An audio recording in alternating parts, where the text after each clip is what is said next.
Bismillahirrahmanirrahim. Assalamualaikum warahmatullahi wabarakatuh.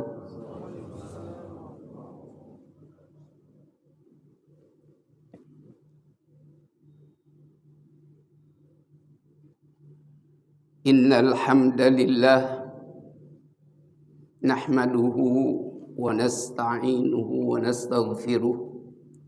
Wa na'udzu billahi min syururi anfusina wa min sayyiati a'malina. May yahdihillahu fala mudilla lahu wa may yudlilhu fala hadiya lahu. Asyhadu an la ilaha illallah wahdahu la syarika lahu wa asyhadu anna Muhammadan abduhu wa rasuluh la nabiyya ba'dah, amma ba'du. Yang saya hormati dan saya muliakan seluruh pengurus Masjid Nurul Hidayah yang tidak disebutkan satu persatunya, tapi tidak mengurangi rasa hormat dan taklim saya kepada semuanya. Para jamaah shaimin shaimat yang dimuliakan Allah Subhanahu wa taala, marilah kita panjatkan puji dan syukur kita kehadirat Allah Subhanahu wa taala atas limpahan rahmat dan kasih sayangnya yang begitu banyak, nikmat-nikmat yang kita peroleh sampai-sampai kita tidak akan bisa menyebutkan satu persatunya. Tentu di antara nikmat-nikmat yang besar yang Allah berikan kepada kita adalah nikmat Islam, iman, nikmat sehat wal afiat, dan nikmat kekuatan serta kesempatan kita untuk menjalankan ibadah-ibadah kita kepada Allah, terutama khususnya kita masih diberikan oleh Allah kemampuan untuk melaksanakan puasa di bulan Ramadan. Baru saja kita juga menjalankan sholat subuh berjamaah, dilanjutkan dengan tazkirah, menunggu sampai syuruk.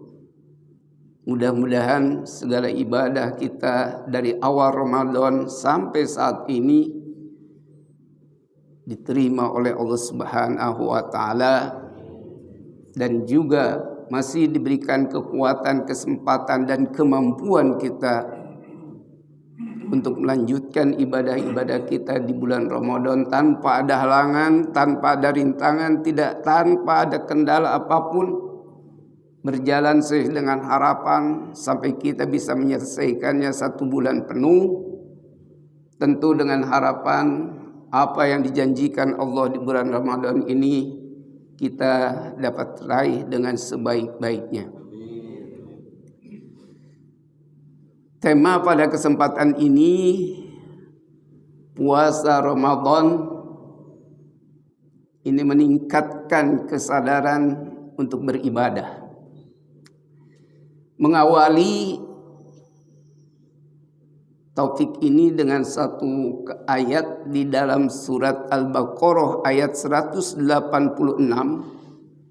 yang bunyinya, wa idza sa'alaka 'ibadi anni fa inni qarib ujibu da'watad da'i idza da'an falyastajibu li wal yu'minu bi la'allahum yarshudun. Ini ayat ini bagian dari ayat Ramadan. Ada 5 ayat Allah berbicara di dalam surat Al-Baqarah tentang puasa. 3 ayat sebelum atau sesudahnya itu atau sebelumnya itu berbicara tentang puasa. 1 ayat setelah ayat tadi berbicara tentang puasa. Tapi di dalam ayat 186 ini justru Allah tidak berbicara tentang puasa. Kejepit. Apa maksudnya ini? Ini informasi yang sangat-sangat menguntungkan kita. Bahasa sederhana bonus yang luar biasa bagi orang yang berpuasa ini. Karena pada saat bulan Ramadan itu banyak yang bertanya kepada Nabi. Bahkan sahabat yang dekat pun bertanya, "Aina Allah?" Sebetulnya di bulan Ramadan itu di mana Allah? Maka turun ayat ini. Bahasa sederhananya, wahai Muhammad, bila hambaku bertanya kepadamu tentang aku di bulan Ramadan ini, maka jawablah, aku ini sangat dekat sekali. Dan aku akan mengabulkan doa-doa orang yang berdoa di bulan puasa. Dengan catatan, kabulkan dulu keinginanku, bahasa Allah itu. Dengan meningkatkan keimanan dan keyakinannya kepada Allah agar betul-betul kau menjadi orang yang lurus dan benar. Dari ayat ini ada suatu tafsiran yang bunyi begini. Innallaha sayanzulu minas samai ilas sama'id dunya fi kulli Ramadan wa yaqulu man dalladhi yuhibbuni uhibbulah wa man dalladhi yastaghfiruni astaghfirullah wa man dalladhi yatlubuni atlubulah. Sesungguhnya Allah akan selalu turun. Makanya menggunakan dengan kalimat fi'il mudhari, tidak kalimat past tense atau fi'il madhi. Ini menunjukkan akan turun terus, karena kalimat sedang dan juga akan. Artinya bahwa Allah akan selalu turun dari langit ke langit dunia ini setiap bulan Ramadan. Kaitan dengan ayat tadi. Dan disitulah Allah menawarkan yang sangat menggiurkan bagi orang-orang yang berpuasa. 3 opsi yang ditawarkannya. Man dalladhi yuhibbuni uhibbulah. Siapa yang mencintai aku di bulan Ramadan ini, aku akan cintai dia. Dan siapa yang meminta ampun kepadaku di bulan Ramadan, aku akan ampuni dia. Dan siapa yang mencari dan meminta kepadaku di bulan Ramadan, aku akan kabulkan dan akan cari dia. Kaitan dengan ayat tadi. Pertanyaannya, bagaimana kita mencintai Allah di bulan Ramadan? Tentu sesuai dengan tadi, falyastajibu li, kabulkan dulu keinginanku apa? Yang pertama-tama yang disukai di bulan Ramadan yang wajib adalah puasanya. Jadi puasa Ramadan itu sangat luar biasa. Makanya dijadikan oleh Allah berbeda dengan ibadah-ibadah yang lain. Puasa itu ada sifatnya sirriyah, rahasia yang tahu hanya kita dengan Allah. Orang lain tidak. Makanya dalam statementnya Allah, kullu amali bani Adam lahu illa siyam fa innahu li wa ana ajabih. Semua amal perbuatan ibnu Adam atau manusia itu untuknya, kecuali ini puasa. Puasa itu adalah aku yang bertanggung jawabnya, untukku karena rahasianya, dan aku pula yang akan membalasnya.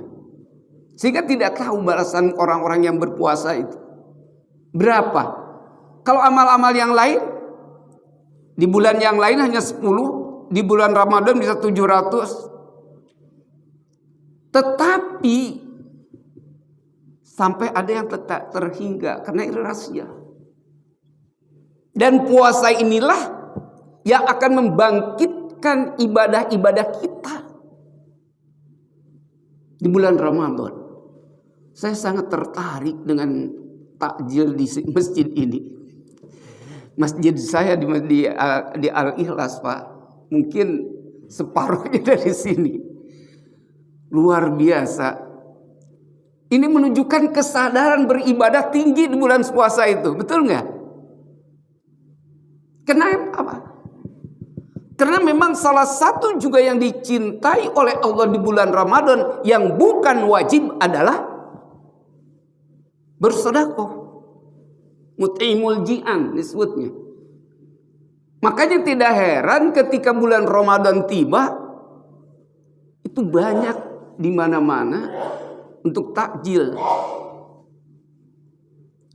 Saya hari pertama takjil itu di keluarga besar Umar Seno Aji, mantan Menteri Kehakiman dulu.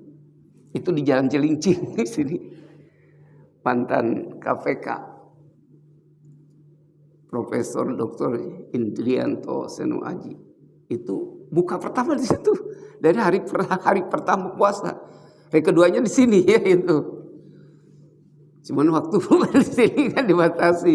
Kalau di sana kan bebas, sejam setengah aja boleh. Mulai sekarang ini agak lumayan panjang nih, makanya tidak terburu-buru nih. Ini tadi malam saya kebetulan ditelepon karena saya pulang dari BSD, Dr.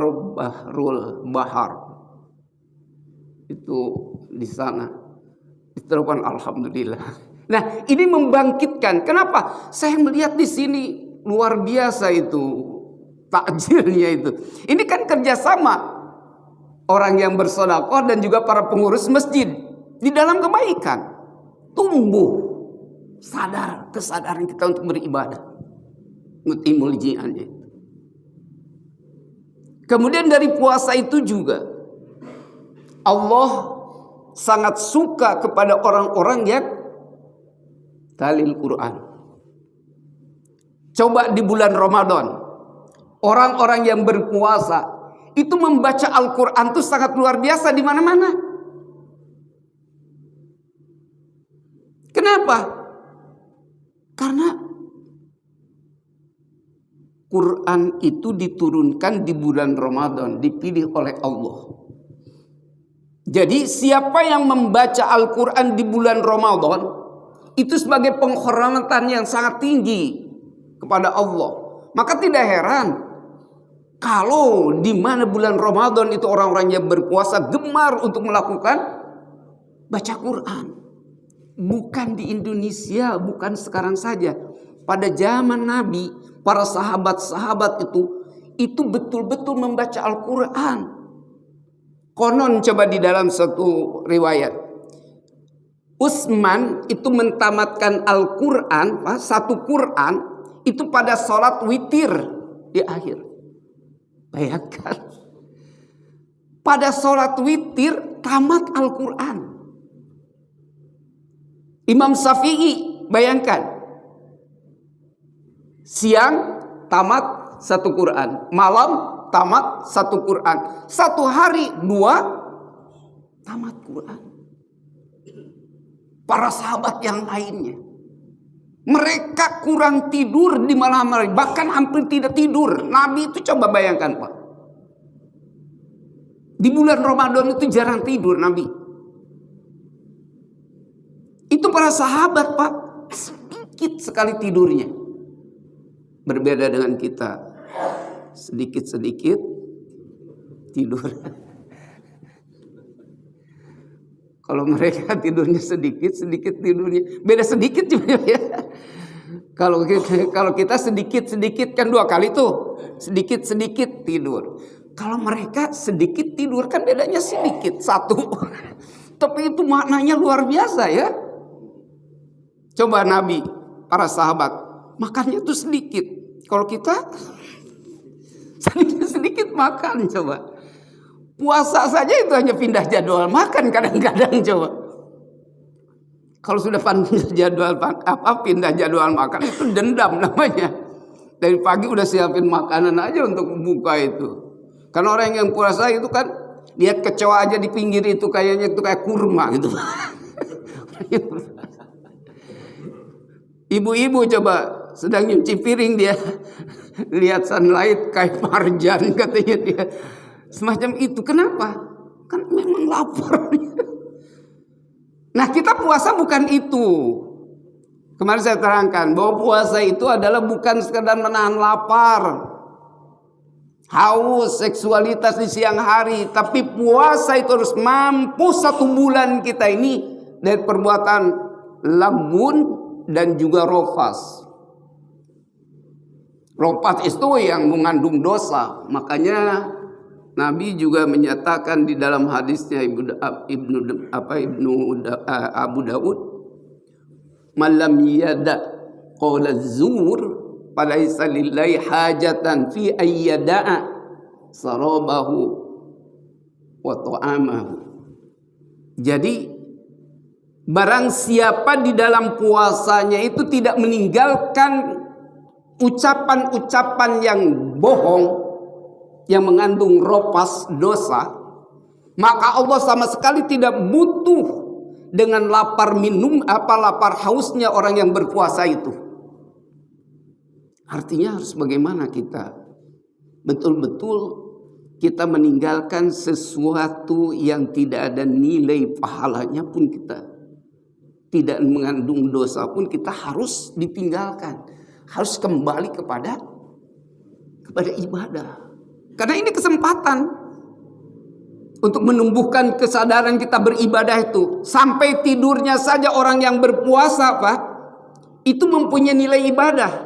Di bulan yang lain tidak. Tapi jangan dipelintir. Kalau gitu udahlah dari pagi sampai sore kita tidur aja gitu. Bukan. Bayangkan Imam Ghazali, Pak, di bulan Ramadan itu kalau dia tidur hanya cukup pada saat dia sedang menulis kitab, kemudian dia ketiduran. Tidur, Pak. Begitu bangun tidak pernah tidur lagi tuh 1 hari. Kita makan pelor ya. Nempel bantal sedikit aja langsung molor bahasanya. Bersandar aja kita bisa tidur. Tapi bersyukur juga, Pak, diberikan kita bisa tidur. Karena kalau tidak diberikan kita rasa bisa tidur, Pak, itu luar biasa, kita nggak enaknya. Makanya kenapa dulu ketika peperangan umat Islam pada perang Badar, Pak, itu orang-orang kafir tidak bisa tidur dia, karena dia mau balas dendam ketika dia itu untuk menghabiskan umat Islam, Pak. Tapi umat Islam justru oleh Allah diberikan rasa tidur semuanya di malam hari itu. Jadi rasa tidur itu membangkitkan jadi semangat.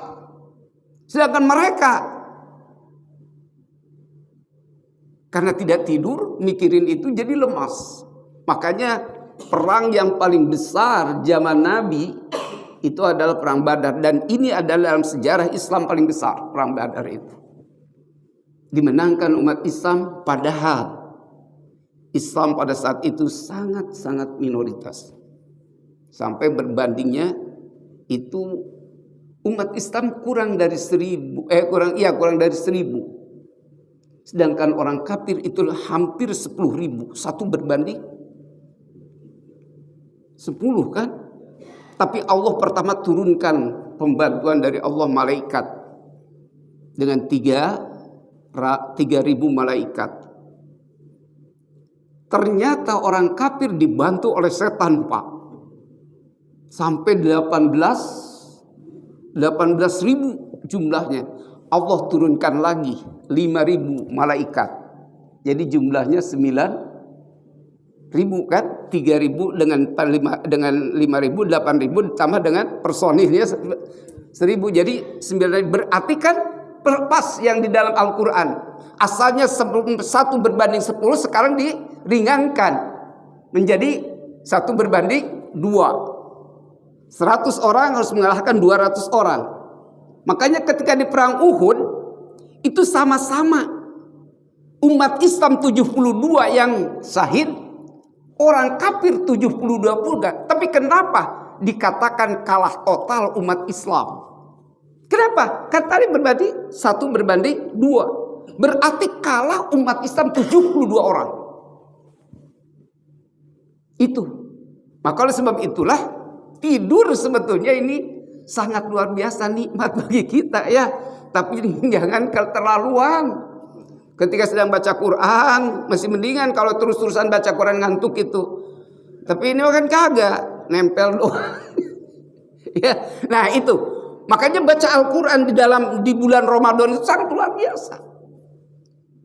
Inilah fungsinya kita belajar di bulan Ramadan, terutama adalah Al-Quran. Karena Al-Quran itu sangat luar biasa nilainya. Syahrul Ramadan allazi unzila fihi al-Qur'anu hudan linnas wa bayyinatin minal huda wal furqan. Al-Quran diturunkan di bulan Ramadan itu betul-betul menjadi hudan, manual box namanya. Wabayina, apa itu? Guidance of life, artinya buku catatan dan juga untuk menjelaskan buku catatan itu GBHN-nya, berarti kan semacam itu ya.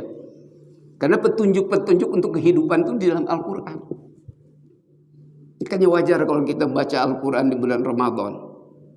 Qari'ul Quran, kata Nabi, huwa ahlullah. Orang yang selalu membaca Al-Quran itu merupakan keluarga Allah.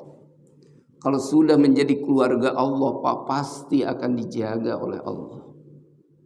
Pasti akan dipelihara oleh Allah. Selalu diatur oleh Allah untuk kebaikan.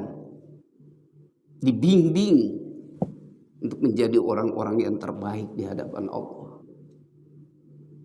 Man qara'al Qur'ana wa 'amila bihi ulbisa walidahu tajan yaumal qiyamah. Orang yang membaca Al-Quran dan juga mengamalkannya, maka kedua orang tuanya nanti akan diberikan oleh Allah pakaian sorga. Kedua orang tuanya yaumal qiyamah di sorga. Makanya Al-Quran syafi'un musyaffa. Al-Quran itu diberikan izin oleh Allah untuk memberikan syafaat li ashabih, kepada, bukan sekedar kepadanya, tetapi pada keluarganya tadi, orang tuanya. Makanya belajar Al-Quran.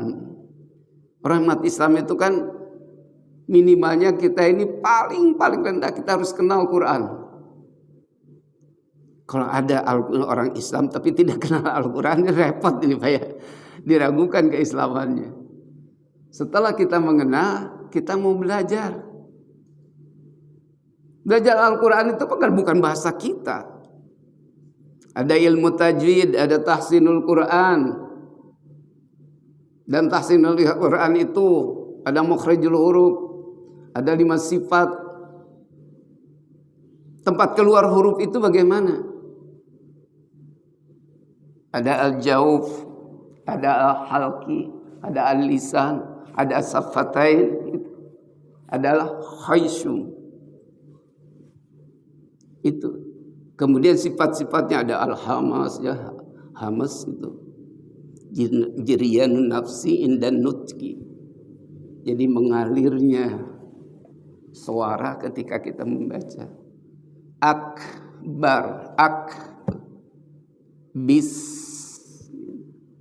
Itu dipelajari dalam tahsin. Dalam hukumnya ilmu tajwid. Hukum bacaan ini apa dan lain sebagainya. Nah itu ketika baca Al-Quran kita dengan tahsinnya, dengan mengetahui hukum-hukumnya, itu akan enak seperti imam kita. Kalau tidak belajar nggak bisa Pak. Konsistensinya ketika bacaan itu yang luar biasa. Nah, maka oleh sebab itulah membaca Al-Quran tidak heran kalau misalnya di bulan Ramadan hampir semua umat Islam itu gemar Pak membaca Al-Quran.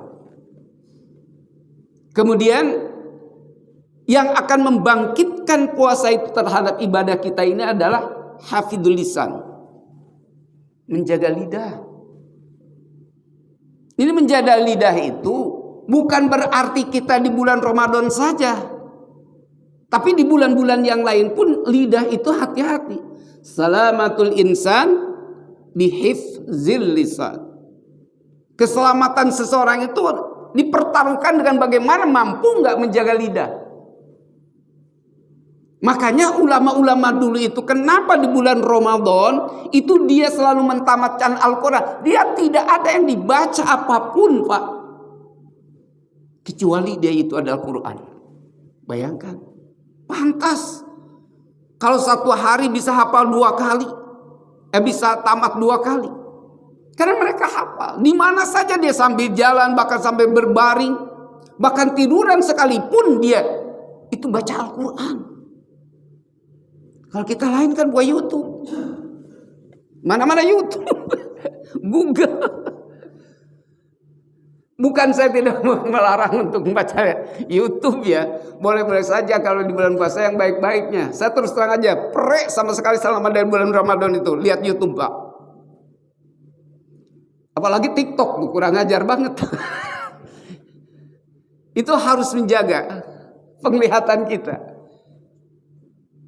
Karena kalau misalnya itu membangkitkan sesuatu yang lain itu di bulan Ramadan itu. Makanya coba libur lah baca YouTube itu di bulan Ramadan. Kecuali yang sangat penting barangkali, tetapi yang ada manfaatnya. Nah, makanya puasa itu betul-betul mengajarkan kita selektivitas dalam kehidupan kita untuk menjadi orang-orang yang bertakwa itu selektif. Makanya disebut waro namanya. Waro itu selektif. Dia tidak mau berkata kecuali yang benar, dan yang benar pun dia tidak mau dikatakan kalau tidak ada manfaatnya.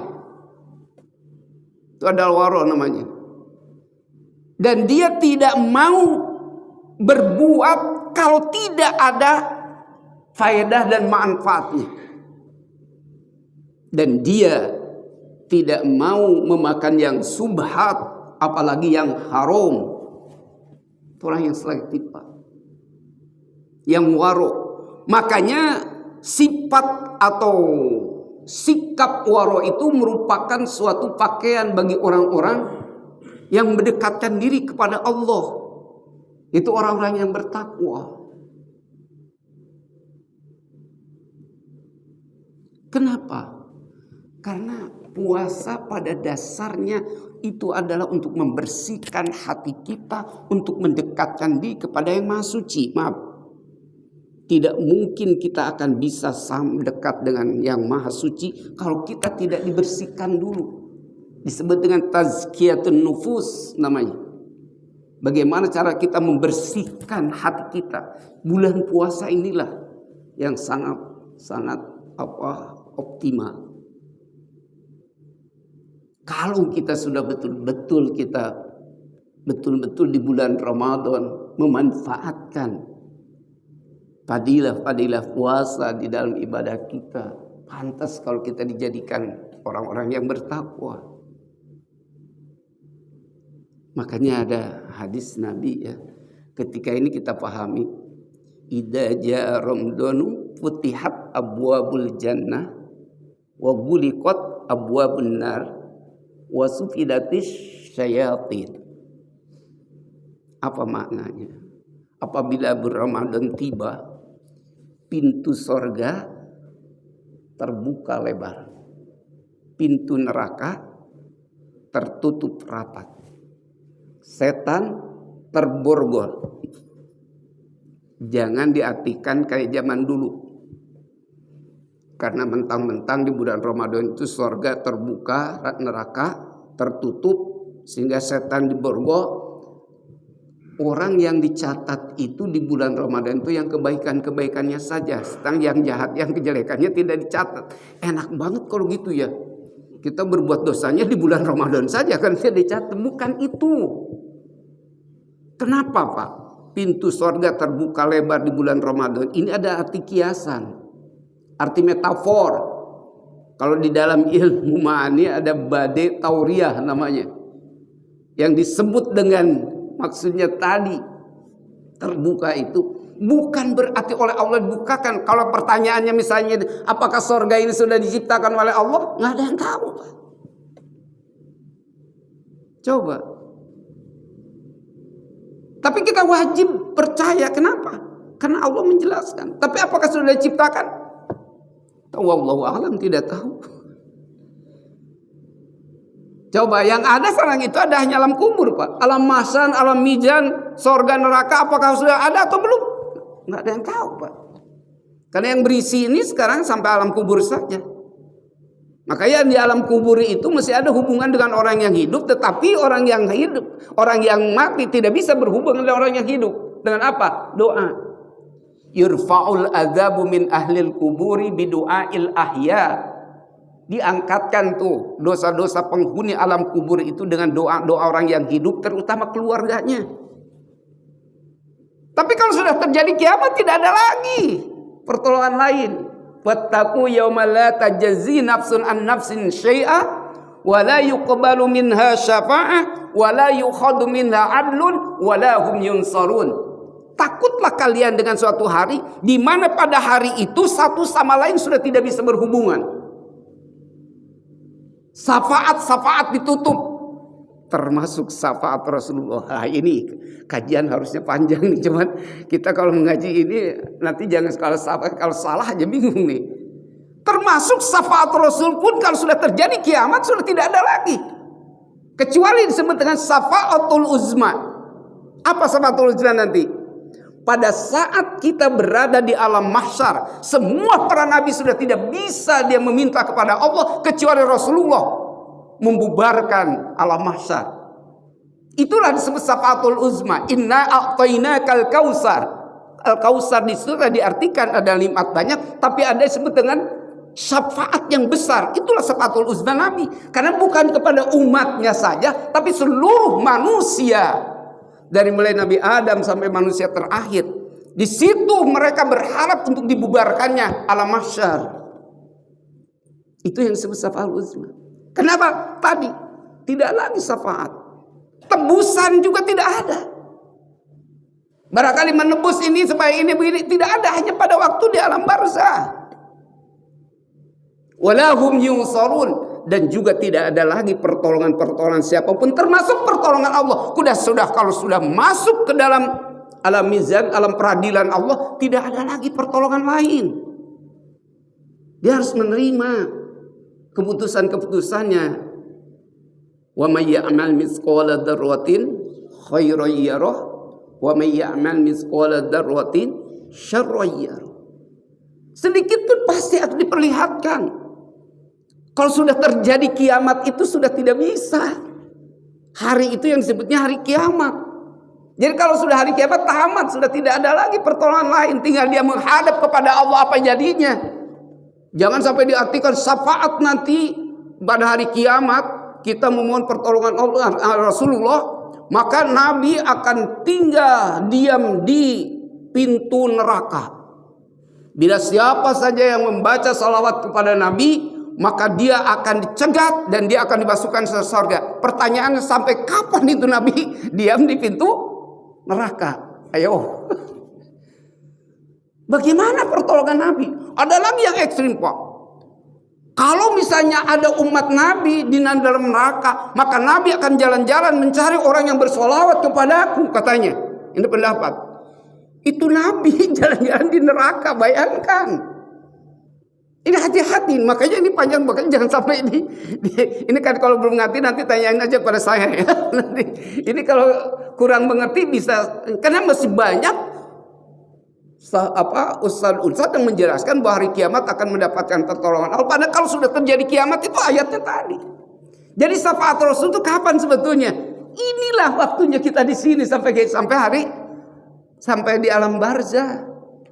Makanya orang-orang yang pengikut Nabi bila melakukan kebaikan di dunia, ini syafaatnya dilipat gandakan oleh Allah sampai 10. Tapi kejelekannya tetap 1 dibayar 1. Itu.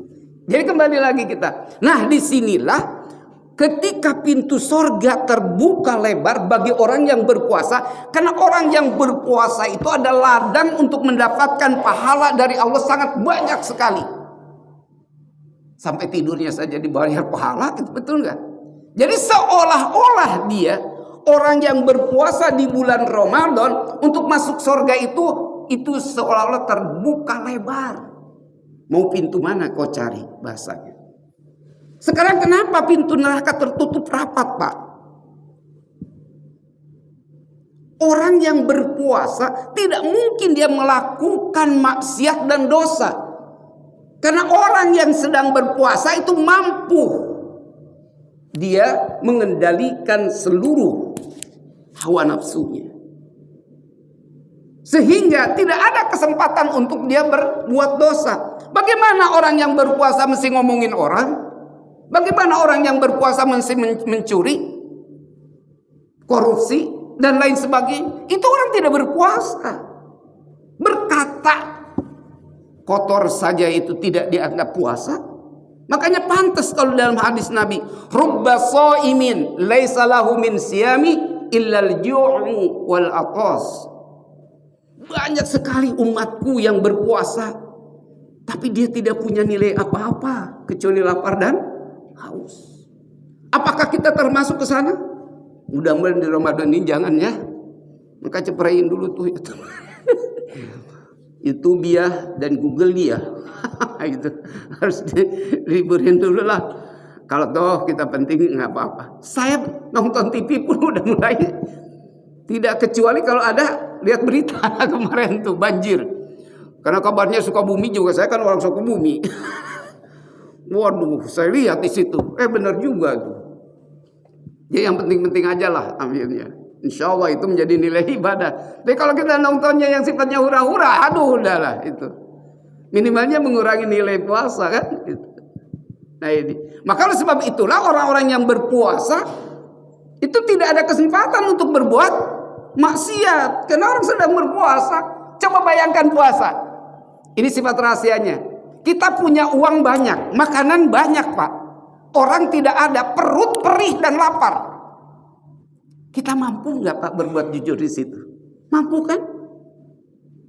Coba bayangkan. Padahal Allah tidak dilihat secara kasat mata. Tetapi kita mampu menjaga diri kita dari perbuatan itu. Terapkan dalam kehidupan kita yang lainnya.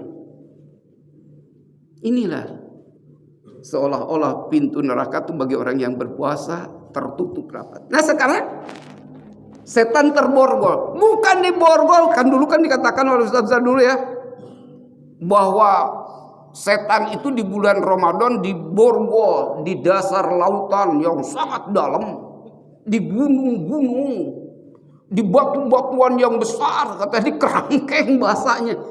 Emang setan bisa gitu? Emang bisa diborgol dengan apa? Ini kan arti kiasan namanya. Artinya apa?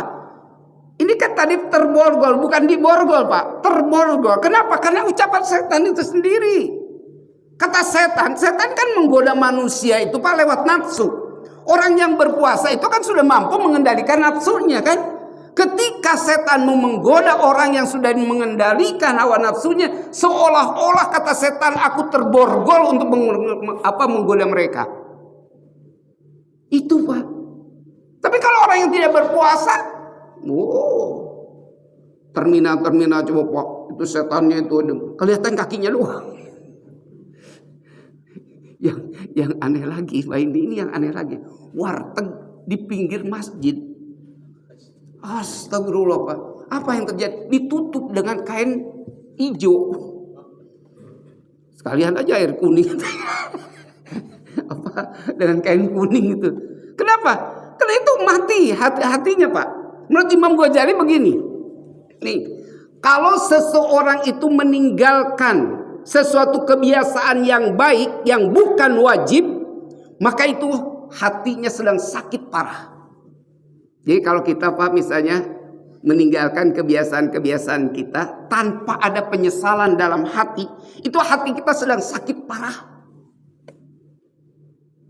Tetapi katanya, kalau kita meninggalkan kewajiban tidak ada penyesalan sama sekali, itu mati hatinya. Coba, apalagi tidak punya rasa malu. Ketika kita sedang berpuasa, Pak, makan di depan orang, walaupun ditutup, tetapi itu ada lewat masjid, bayangkan. Manusia memang tidak lihat kakinya doang. Tapi Allah, makanya aina Allah, di mana Allah? Sangat luar biasa. Inilah makanya kemarin saya bilang itu, ini puasa itu adalah melatih diri dan mengajarkan kita untuk berlaku jujur. Coba Rasulullah, Pak, kenapa orang-orang kafir Quraisy dulu menggelari Nabi sebagai Al-Amin, padahal belum diangkat menjadi Nabi dan Rasul? Karena kejujurannya. Makanya kejujuran itu membawa keberkahan. Coba kalau diterapkan kita kejujuran itu di keluarga, Pak. Suami jujur, istri jujur, anak juga belajar jujur. Itu akan turun keberkahan dari Allah. Maka dikatakan ada suatu ayat Al-Qur'an yang menunjukkan walau amanu wattaqau itu la fatahna alaihim barakatim minas sama'i wal ard walakin kadzabu fa akhadnahum bima kanu yaksibun. Seandainya saja suatu keluarga atau kampung atau negara beriman dan bertakwa kepada Allah tanpa ada dusta, maka Allah akan turunkan keberkahan itu, datangnya dari langit maupun dari bumi. Itu yang terjadi. Makanya ketika kejujuran itu kunci daripada kesuksesan sebetulnya. Orang-orang yang bertakwa itu adalah diawali dengan kejujuran kita. Mulai kemarin diterangkan jujur terhadap diri kita sendiri, jujur kepada teman atau orang-orang lain, jujur dengan Allah. Bagaimana aplikasinya dalam kehidupan kita yang harus diwujudkan. Maka disinilah pantas kalau misalnya orang-orang yang berpuasa itu adalah membangkitkan kesadaran kita untuk beribadah kepada Allah agar kita menjadi orang-orang yang bertakwa. Tinggal sedikit lagi atau yang ada yang bertanya silahkan, kira-kira bagaimana? Kalau ada yang bertanya silahkan, takutnya ada yang kurang ini. Karena tinggal 5 menit lagi, Pan. Iya, sambil nunggu ya, sambil menunggu suruk, karena suruk 58 ya. Ya, alhamdulillah Pak, di masjid saya juga di sana itu dibiasakan setiap hari suruk, itu bukan sekedar di bulan Ramadan. Tapi di musola saya mulai itu dari bulan Ramadan. Di musola saya di kampung di situnya, di tempat rumah saya. Nah, itu lingkungan Betawi. Maka diadakan syuruk, tapi banyak juga yang menyambut itu. Karena nilai orang-orang yang melakukan syuruk, Pak, itu adalah sama nilainya dengan orang yang melakukan haji dan umroh sempurna. Bayangkan. Jadi siapa yang sholat subuh berjamaah, lalu diam di masjid, apakah itu baca Quran, zikir, mendengarkan nasihat-nasihat, maka dia akan dibayar oleh Allah dengan nilai haji dan umroh sempurna. Ini sangat luar biasa, Pak. Pada hanya 1 jam. Dalam hadis lain, orang yang suruk sampai suruk kita tidak meninggalkan masjid kecuali kalau kamar kecil, maka itu sama ibadahnya dengan semalaman suntuk. Bayangkan kalau setiap hari kita, apalagi di bulan Ramadan. Bulan Ramadan itu jangankan yang wajib, yang sunnah saja dibayarnya wajib oleh Allah. Yang wajib tadi dilipat gandakan. Makanya pantas surga itu sudah menanti ya bagi orang-orang yang berpuasa. Nah, apa yang kejadian kita? Coba tadi puasa ini dijadikan landasan kita untuk memperoleh karunia-karunia Allah, terutama kita untuk menjadi orang-orang yang bertakwa. Insya Allah. Tapi takwa itu kan tidak semudah kita katakan ya. Kalau ahlul hikmah, Pak, takwa itu diambil dari kata ada, takwa kan ada 4 ya hurufnya. Ta, qaf, waw, iya. Ini mempunyai arti, Pak. Kalau ahlul hikmah, taknya diambil dari 2 kata, tawadu dan tawakal. Artinya apa? Orang yang bertakwa kehidupannya tawadu. Orang yang tawadu yang mampu meletakkan dirinya dari wadu'a. Adaptasi dengan siapa dia hadapan. Kalau kita dengan sesama manusia, tadi kemarin itu dikatakan itu sama. Ini adalah kita ini makhluk Allah, tidak ada kelebihan, hanya titipan saja yang lebihnya itu. Sedangkan di hadapan Allah kita ada sebagai budak. Itu. Maka tidak ada merasa memiliki apa-apa dan dimiliki oleh siapa? Kecuali milik Allah dan dimiliki oleh Allah. Yang kedua, tawakal. Orang yang bertakwa itu adalah orang yang selalu menyerahkan dirinya secara totalitas kepada Allah. Hanya diperintahkan untuk bekerja, usaha, tapi endingnya diserahkan kepada Allah. Ketika tawakalnya jujur, benar, maka akan melahirkan sifat yang tinggi disebut dengan ar-ridho. Maka di situ radhiyallahu anhum wa radu'an. Allah ridho akan memasukkan orang-orang ke dalam surga karena dia ridho terhadap ketentuan Allah. Ada? Ya.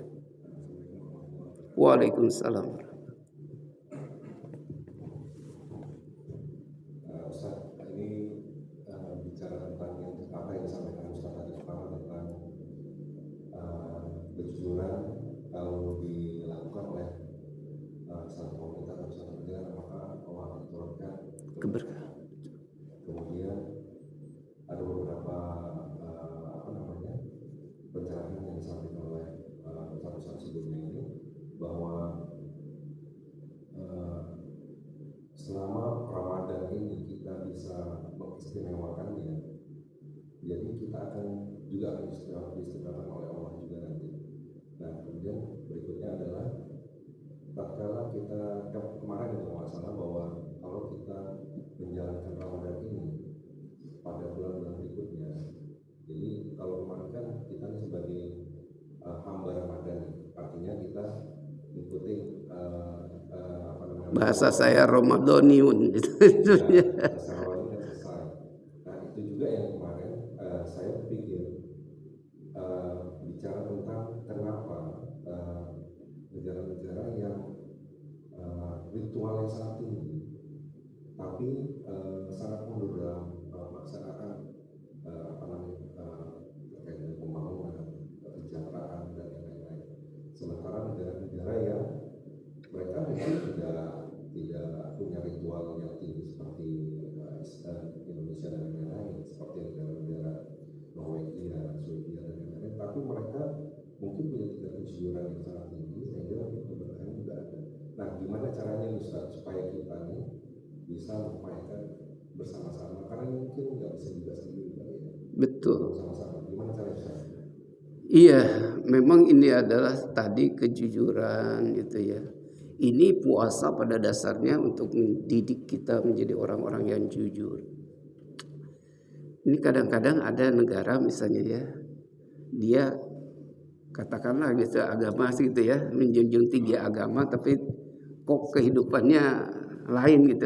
Di situ ada ketidakjujuran secara personality ya, perorangan atau secara kelompok. Itu bisa terjadi.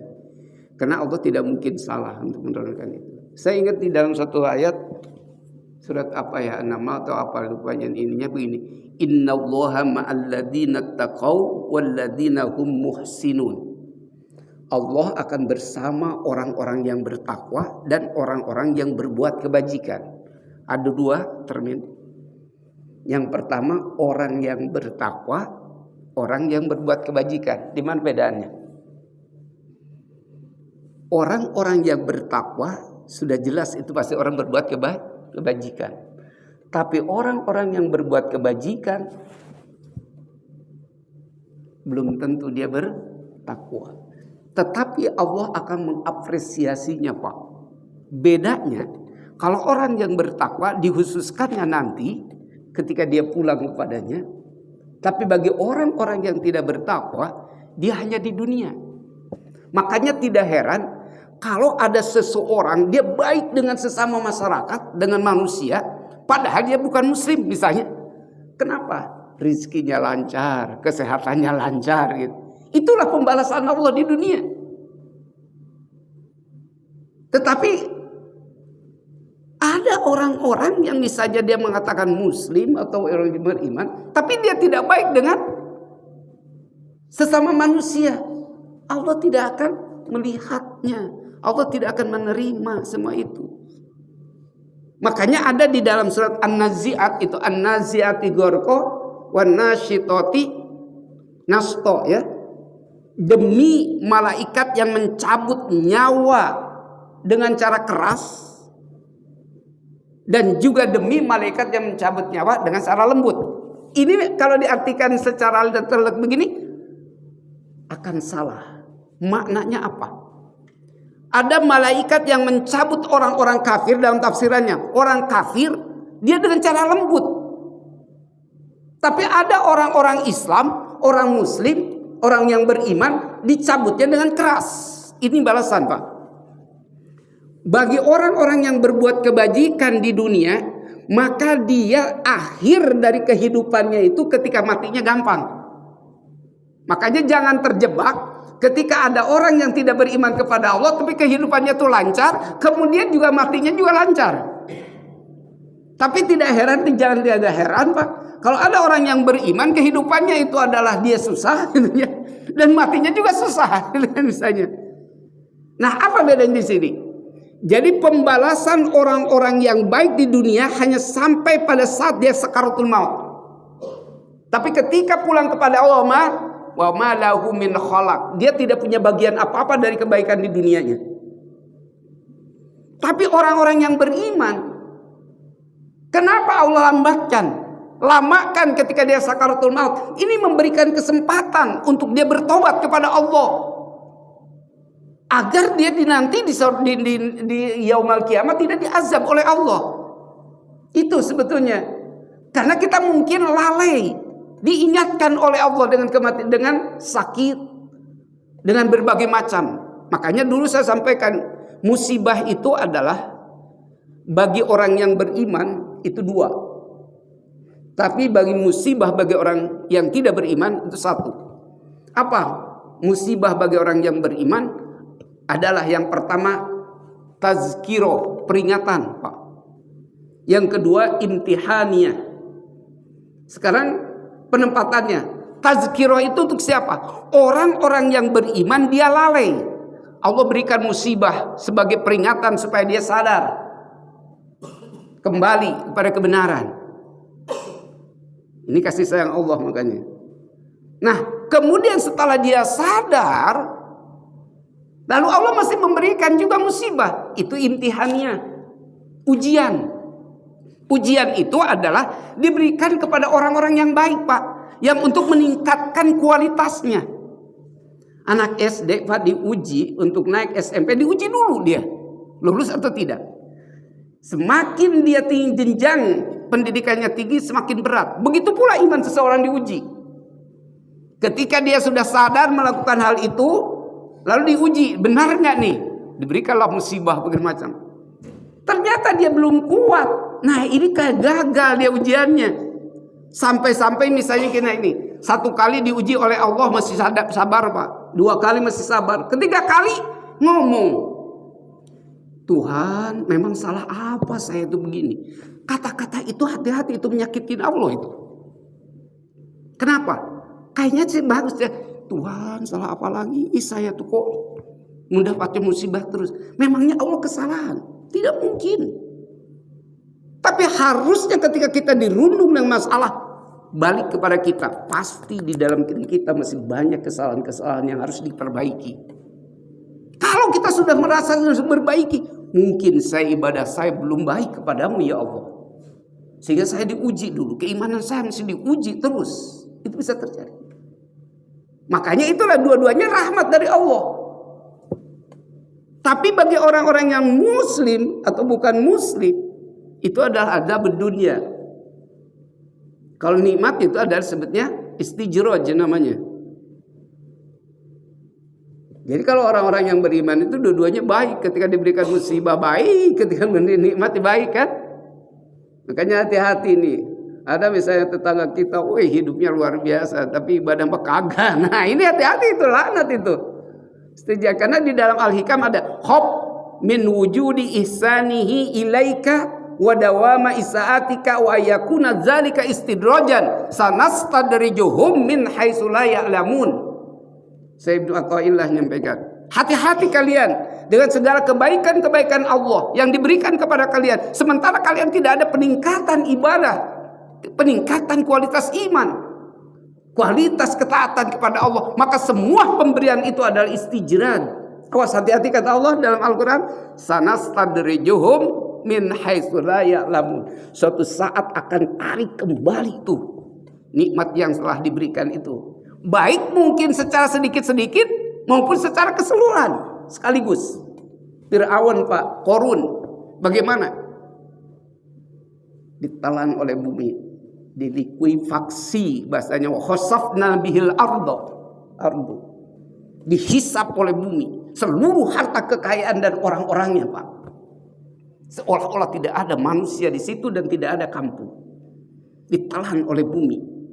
Makanya begitu harta kekayaan Qarun yang kalau dibawa saja itu Pak, kuncinya saja oleh 70 kuda tidak terbawa kuncinya. Bagian barangnya itu Pak, ditelan oleh bumi. Sehingga kalau ada orang yang mendapatkan apa saja dari bumi, walaupun di Indonesia disebut harta Qarun, padahal itu adalah Qarunnya di sana kan, ditelan bumi. Kemana itu? Wallahu alam. Karena maaf nih, kalau emas berlian sudah di bawah tanah dikuasainya oleh jin, makanya jangan melihara jin. Hati-hati. Nabi Sulaiman itu menguasai jin, makanya dia membuat singgasana saja itu dari emas berlian itu oleh jin. Ya, jadi itulah jadi yang dimaksudnya. Jadi di sini kadang-kadang ada orang yang mengatakan beriman tetapi dia tidak berbuat kebajikan kan gitu. Makanya tadi tidak akan berkah hidupnya tetap.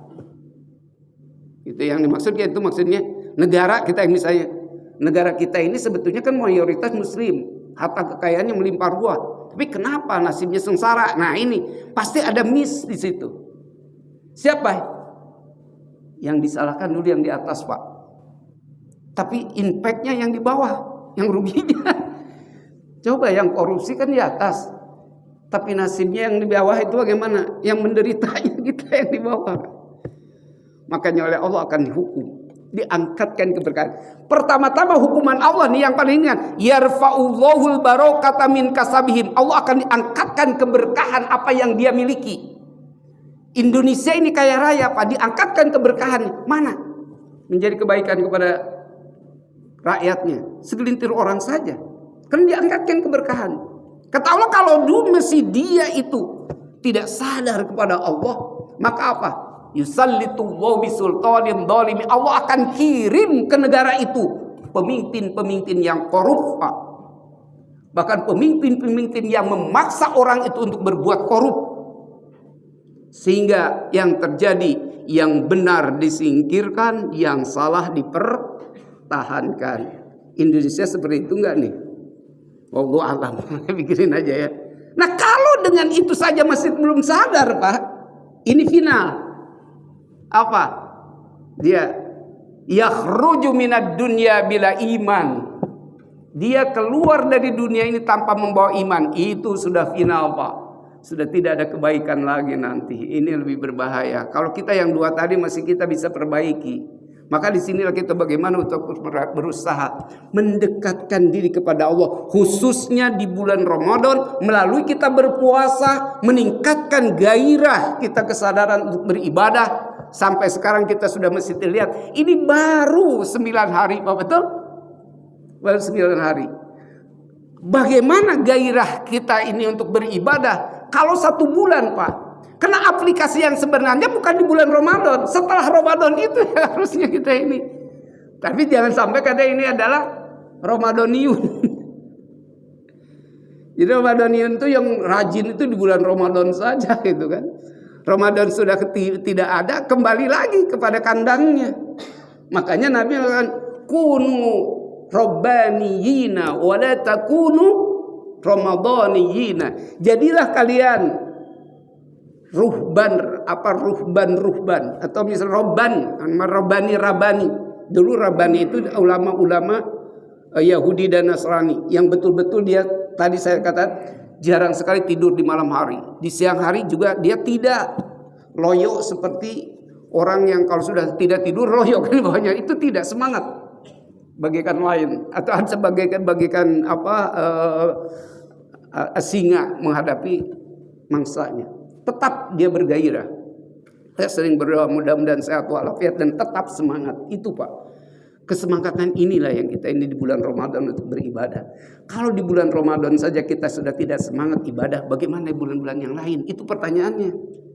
Ya, makanya bukan sekedar kita ini golongan Ramadhaniun, tetapi jadikanlah kita menjadi golongan Rabbaniun. Orang yang beribadah tanpa mengenal waktu, bukan pada sifat yang kontemporer pada waktu bulan Ramadan saja, tapi di bulan-bulan yang lain insya Allah. Saya kira sampai di sini karena sudah lebih ini sudah lebih ya kita ini syuruk. Yuk kita sama-sama menedahkan tangan dulu ke hadirat Allah Subhanahu wa taala karena doa orang-orang yang berpuasa di bulan Ramadan dikabulkan. Insyaallah di antara kita mudah-mudahan juga ada yang dikabulkan doa-doa aja ini. Kalau sudah berjamaah semuanya kita ini dikabulkan. Yuk. Allahumma salli ala sayyidina wa habibina wa syafiina wa ala Muhammad wa sallim radhiyallahu an kulli sahabati Rasulillahi ajma'in. Amin ya Allah ya rabbal alamin. Bismillahirrahmanirrahim. Hamdan na'imin, hamdan syakirin, hamdan yuwafi ni'amahu wa yukafi'u mazidah. Ya Rabbana lakal hamdu wa lakal syukru kama yanbaghi liwajhikal karim wa 'azimi sultanik. Allahumma ighfir lana dunubana wa liwalidina warhamna warhamhum kama rabbawna shighara wa li jami'il mu'minina wal mu'minat wal muslimin wal muslimatil ahya'i minhum wal amwat wa tabi bainana wa bainahum bil khairati wa ighfir warham wa anta khairur rahimin. Allahumma aslih lana dinana alladhi wa ismatu amrina wa aslih lana dunyana allati fiha ma'ashuna wa aslih lana akhiratana allati fiha ma'aduna waj'alil hayata ziyadatan lana fi kulli khair waj'alil mauta lana rahatan min kulli syarr. Allahumma la tada' lana danban illa ghafartah wa la hamman illa farajtah wa la daynan illa qadaitah wala hajatan min hawaijid dunya wal akhirati illa qadaitaha wa yassartaha. Allahumma inna nas'aluka ridhaka wal jannah wa na'udzubika min sakhatika wan nar. Allahumma innaka 'afuwun karim tuhibbul afwa fa'fu anna ya karim. Allahumma taqabbal minna salatana wa siyamana wa qiyamana wa ruku'ana wa sujudana wa tilawatina wa sadaqatana wa ta'abbudana wa tamim taksirana ya Allah ya Allah ya arhamar rahimin. Allahumma adfa'na al-bala wal waba wal ghala wal fahsya wal munkar wasyada'ida wal mihana ma zuhara minha wa ma batan. Rabbana zalamna anfusana wa illam taghfir lana wa tarhamna lanakunanna minal khasirin. Rabbana la tuzigh qulubana ba'da idh hadaitana wa hab lana min ladunka rahmatan innaka antal wahhab. Rabbana hab lana min azwajina wa dhurriyyatina qurrata a'yun waj'alna lil muttaqina imama. Rabbana atina fid dunya hasanah wa fil akhirati hasanatan wa qina adzaban nar. Rabbana taqabbal minna innaka antas samiul alim wa tub alaina ya maulana innaka antat tawwabur rahim. Wa sallallahu ala sayidina Muhammadin nabiyil ummi wa ala alihi wa sahbihi wa baraka wa sallam walhamdulillahi rabbil alamin. Alhamdulillah. Sekali lagi kami mohon maaf bila ada kesalahan dan kekurangannya dan terima kasih atas segala perhatiannya. Wabillahi taufiq wal hidayah. Assalamualaikum warahmatullahi wabarakatuh.